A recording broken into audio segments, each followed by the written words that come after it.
kids. This is Miss Sarah, and I'm going to read a story about Saul from the Bible. So, here's the story about Saul.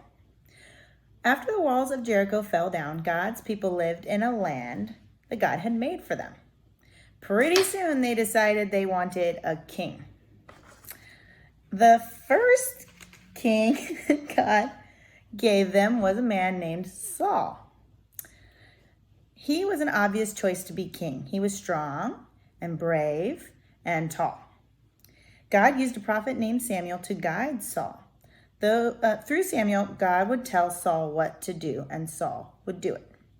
So when Samuel said, "Protect God's people from the Moabites," Saul did it.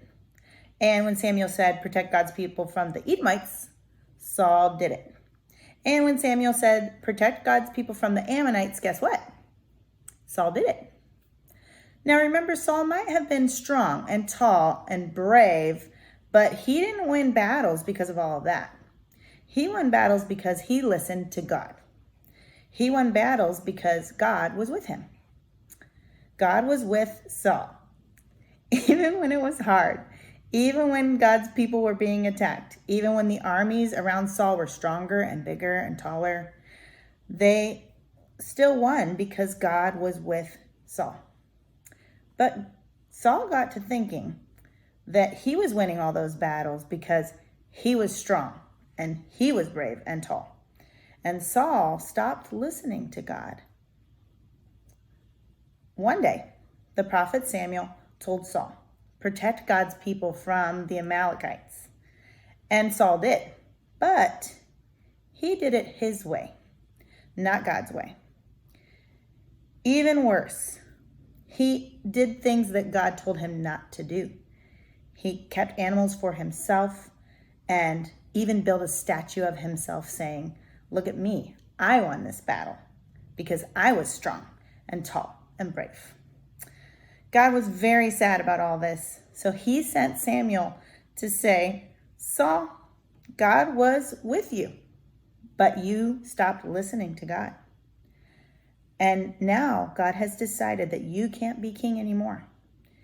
You think you can win battles without God? So God is going to let you try to win battles without him. God will leave you." So we have to find out what happens next. Oh, thank you, hands.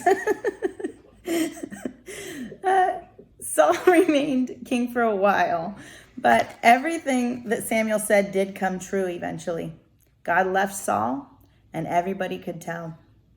God took his crown away and gave it to somebody else. Saul was disobedient, and he loved himself more than God. But Israel needed a king that would obey God and love him with his whole heart. So Israel kept looking for a new king. And that king that they're waiting for was Jesus, King Jesus. Yay! And that reminds us of the story of Christmas. Thanks for listening.